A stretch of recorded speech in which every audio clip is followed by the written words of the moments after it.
നമസ്കാരം, ഗൾഫ് ന്യൂസിലേക്ക് സ്വാഗതം.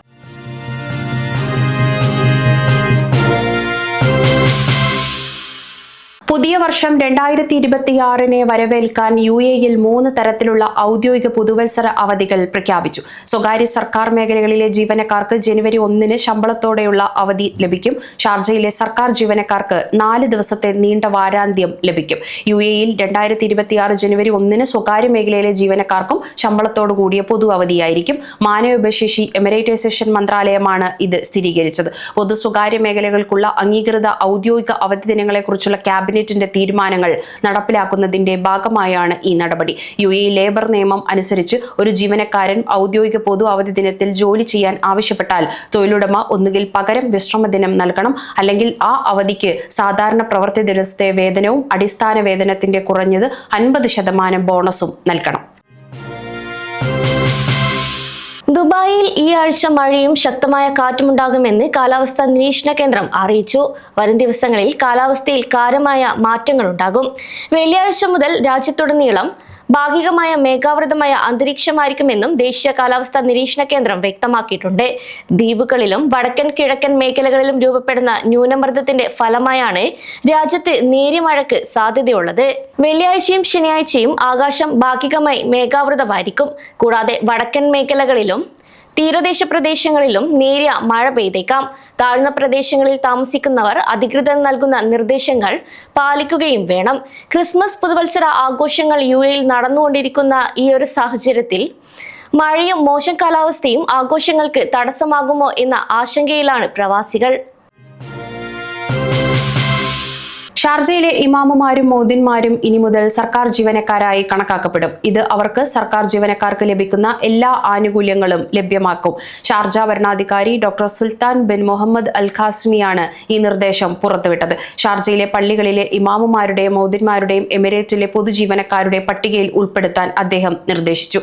ഇതിലൂടെ അവർക്ക് സ്ഥാനക്കയറ്റം, വിവിധ അലവൻസുകൾ, ആരോഗ്യ ഇൻഷുറൻസ്, 3000 ദിർഹം തൊഴിൽ അലവൻസ് എന്നിവയ്ക്ക് അർഹതയുണ്ടാകും. കൂടാതെ ഇമാമുമാർക്കും മോദിന്മാർക്കും അവരുടെ കാലയളവിലെ അവധി ബാലൻസ് ഉപയോഗിക്കാതെ സൂക്ഷിക്കാൻ സൗകര്യമുണ്ടാകും. അവധി ഉപയോഗിക്കാതെ വരുമ്പോൾ പണമായി കൈപ്പറ്റാൻ സാധിക്കും. ഇസ്ലാമിക കാര്യ വകുപ്പുമായി സഹകരിച്ചാണ് ഈ നടപടി സ്വീകരിച്ചിരിക്കുന്നത്. കഴിഞ്ഞ ദിവസം മദ്യപിച്ച് വാഹനമോടിച്ച് നിയമലംഘനം നടത്തിയ പ്രവാസിക്കെതിരെ യാതൊരു വിട്ടുവീഴ്ചയും നൽകാതെ ദുബായ് പോലീസ് നടപടി സ്വീകരിച്ചു. മദ്യപിച്ച് വാഹനമോടിക്കുന്നത് UAE കർശന നിയമ ലംഘനമായാണ് കണക്കാക്കുന്നത്. അതിനാൽ അവധി ദിവസങ്ങളും ആഘോഷങ്ങളും കണക്കിലെടുത്ത് ഡ്രൈവർമാർ മദ്യപിച്ച് വാഹനമോടിക്കരുതെന്നും കണ്ടെത്തിയാൽ കടുത്ത ശിക്ഷാ നടപടികൾ നേരിടേണ്ടി വരുമെന്നും ദുബായ് പോലീസ് മുന്നറിയിപ്പ് നൽകി. കൂടാതെ മദ്യപിച്ച് വാഹനമോടിച്ച് അപകടമുണ്ടാക്കിയ പ്രവാസി ഡ്രൈവർക്ക് കോടതി തടവ് ശിക്ഷ വിധിക്കുകയും ചെയ്തു.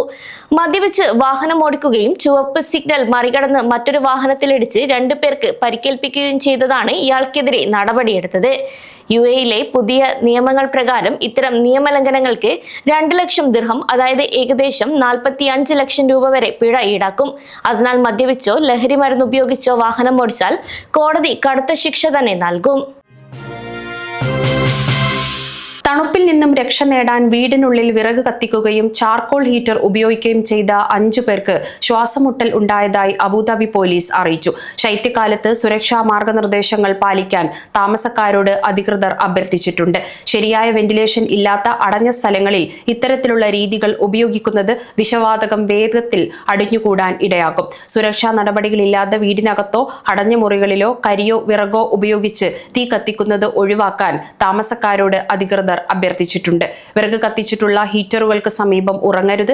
തീ പുറത്ത് ഉപയോഗിക്കണമെന്നും അല്ലെങ്കിൽ ശരിയായ പുക പുറന്തള്ളുന്ന സംവിധാനങ്ങളോടെ ഉപയോഗിക്കണമെന്നും അധികൃതർ രാജ്യത്തെ ജനങ്ങളോട് നിർദ്ദേശിച്ചിട്ടുണ്ട്. UAEയിൽ ശൈത്യകാലം സജീവമായതോടെ മരുഭൂമിയിലും പാർക്കുകളിലും സമയം ചിലവഴിക്കുന്നവരുടെ എണ്ണം വർദ്ധിക്കുന്നു. ഈ സാഹചര്യത്തിൽ പുറം സ്ഥലങ്ങളിൽ ഭക്ഷണം തയ്യാറാക്കുമ്പോൾ പാലിക്കേണ്ട സുരക്ഷാ മാനദണ്ഡങ്ങളെക്കുറിച്ച് അബുദാബി കൃഷി ഭക്ഷ്യ സുരക്ഷാ അതോറിറ്റി മുന്നറിയിപ്പ് നൽകി. ശൈത്യകാല അവധിയും ക്രിസ്മസ് പുതുവത്സര അവധിയും കണക്കിലെടുത്ത് നിരവധി ആളുകൾ മരുഭൂമിയിലും മറ്റും എത്താനുള്ള സാധ്യത കൂടുതലാണ്. നേരത്തെ പ്ലാസ്റ്റിക് ഭക്ഷണ വസ്തുക്കൾ എന്നിവ ഒരിക്കലും മരുഭൂമികളിൽ ഉപേക്ഷിക്കരുതെന്നും മുന്നറിയിപ്പ് നൽകിയിരുന്നു. ഇതിന് പിന്നാലെയാണ് ഈയൊരു മുന്നറിയിപ്പും. അതിനാൽ സന്ദർശകർ കർശനമായും ഇക്കാര്യങ്ങൾ പാലിക്കേണ്ടതുണ്ടെന്നും അറിയിച്ചു. കൂടാതെ അശ്രദ്ധമായ രീതിയിൽ ഭക്ഷണം കൈകാര്യം ചെയ്യുന്നത് ഭക്ഷ്യവിഷബാധ പോലുള്ള ആരോഗ്യ പ്രശ്നങ്ങൾക്ക് കാരണമാകുമെന്നും അതോറിറ്റി വ്യക്തമാക്കി.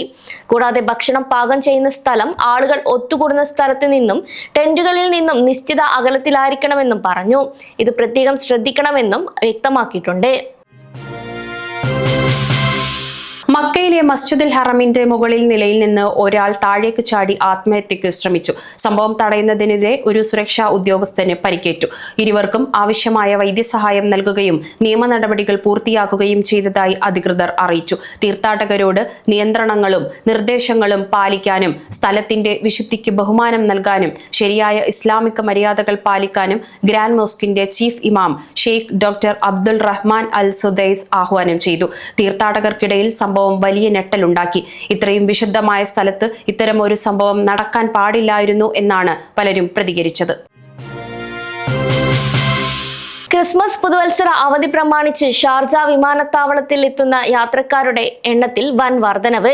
കഴിഞ്ഞ വർഷത്തെ അപേക്ഷിച്ച് ഇത്തവണ നിരവധി യാത്രക്കാരാണ് ഇതിനോടകം തന്നെ ഷാർജ വിമാനത്താവളം വഴി യാത്ര ചെയ്തത്.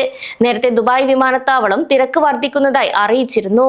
കൂടാതെ തിരക്ക് അനുഭവപ്പെടുന്ന ഈ ഒരു സാഹചര്യത്തിൽ യാത്ര സുഗമമാക്കുന്നതിനും അനാവശ്യമായ കാലതാമസം ഒഴിവാക്കുന്നതിനുമായി ഷാർജ വിമാനത്താവള അധികൃതർ യാത്രക്കാർക്കായി പ്രത്യേക നിർദ്ദേശങ്ങൾ കൂടെ പുറപ്പെടുവിച്ചു. കൂടാതെ ഇക്കാര്യങ്ങൾ പാലിക്കുന്നത് വഴി തിരക്ക് ഇല്ലാതാക്കാൻ സാധിക്കുമെന്നും അധികൃതർ വ്യക്തമാക്കിയിട്ടുണ്ട്. യാത്ര പുറപ്പെടുന്നതിന് കുറഞ്ഞത് 3 മുതൽ 4 മണിക്കൂർ മുമ്പ് വിമാനത്താവളത്തിൽ എത്താൻ ശ്രമിക്കണമെന്നും അറിയിച്ചു.